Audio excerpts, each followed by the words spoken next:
കേരളത്തിലെ ആണവ നിലയത്തിന്റെ സ്ഥലം കണ്ടെത്താൻ പഠനം ആരംഭിച്ചു എന്ന വാർത്ത വരുന്നു. KSEBയുടെ ആവശ്യപ്രകാരം national institute of advance studies ആണ് പഠനം നടത്തുന്നത്. സംസ്ഥാനത്ത് വലിയ എതിർപ്പ് ഉയരുന്നതിനിടയിലാണ് സ്ഥലം കണ്ടെത്താനുള്ള പഠനം നടക്കുന്നത്.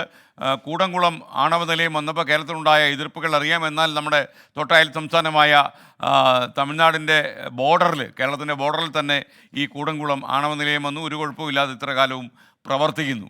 ഇതാണ് യഥാർത്ഥത്തിൽ KSEBക്കൊക്കെ ശക്തി പകരുന്നതെന്ന് മനസ്സിലാക്കുന്നു. സലീം മാലിക് വിവരങ്ങളുമായി ചേരുന്നു. സലീം, വിശദാംശങ്ങൾ.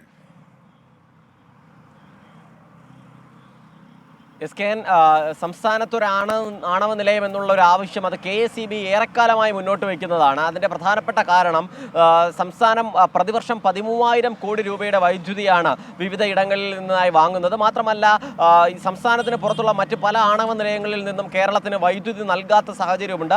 ഈ പശ്ചാത്തലത്തിലാണ് സ്വന്തമായ ഒരു ആണവ നിലയം സ്ഥാപിച്ചുകൂടെ, അതിൻ്റെ പഠനം നടത്തിക്കൂടെ എന്നൊരാവശ്യം KSEB വളരെ കാലമായി മുന്നോട്ട് വയ്ക്കുന്നത്. പക്ഷേ സർക്കാർ ഉൾപ്പെടെ അതിന് അനുകൂലമായ സമീപനമല്ല എടുത്തിരുന്നത്. വൈദ്യുതി വകുപ്പ് ആവശ്യത്തിന്, KSEBയുടെ ആവശ്യത്തിനോട് യോജിച്ച് പ്രവർത്തിക്കുമ്പോഴും സർക്കാരിൻ്റെ ഒരു പൂർണ്ണ സമ്മതം അതുമായി ബന്ധപ്പെട്ട് കിട്ടിയിട്ടില്ല. കഴിഞ്ഞ ദിവസങ്ങളിലൊക്കെ തന്നെ വലിയ ചർച്ച അതുമായി ബന്ധപ്പെട്ട് നടന്നെങ്കിലും എതിർപ്പുകളായിരുന്നു ഉണ്ടായിരുന്നത്. പ്രത്യേകിച്ചും കൂടംകുളം ആണവ നിലയം സ്ഥാപിക്കുന്നതുമായി ബന്ധപ്പെട്ടുള്ള ചർച്ചകൾ തുടങ്ങിയപ്പോൾ തന്നെ എതിർത്തിരുന്നു. അതുകൊണ്ട് തന്നെ ആ എതിർപ്പ് ഇപ്പോൾ തിരിച്ചടിക്കുമോ എന്നത് ഉൾപ്പെടെയുള്ള കാര്യങ്ങളുടെ ആശങ്കയിലായിരുന്നു ആ ചർച്ച മുന്നോട്ട് പോയത്. അതിനിടയിലാണ് KSEB തന്നെ, വൈദ്യുതി വകുപ്പ് തന്നെ സ്വമേധയാ അതുമായി ബന്ധപ്പെട്ട ചർച്ചകളിലേക്ക് നടക്കുന്നത്.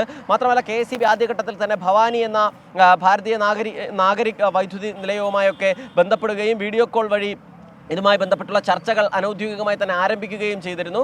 അതിനു പിന്നാലെയാണ് ഇപ്പോൾ ഈ സ്ഥലം കണ്ടെത്തുന്നതിനുള്ള പ്രാഥമിക പഠനവും ചർച്ചയും ആരംഭിച്ചിരിക്കുന്നത്. അതിൻ്റെ പഠനം ഇതിനോടകം ആരംഭിച്ചിട്ടുണ്ട്. KSEB നിർദ്ദേശിച്ചിരിക്കുന്നത് ചീമേനിയിലോ അതിരപ്പള്ളിയിലോ സ്ഥലം കണ്ടെത്താം എന്നുള്ളതാണ്. 965 ഹെക്ടറാണ് ഇതിനുവേണ്ടി സ്ഥലമായി ആവശ്യമായി വരുന്നത്. മാത്രമല്ല, ടൗൺഷിപ്പിനായി 125 ഹെക്ടർ കൂടി വേണം.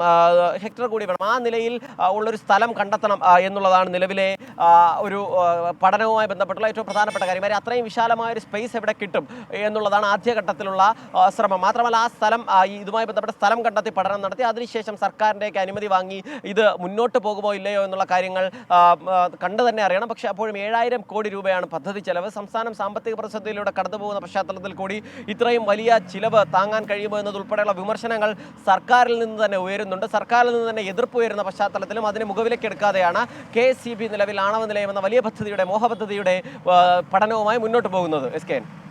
Okay, thank you. എന്തായാലും വരും നാളുകളിൽ കൂടുതൽ ചർച്ച ചെയ്യപ്പെടും എന്നാണ് എനിക്ക് തോന്നുന്നത്.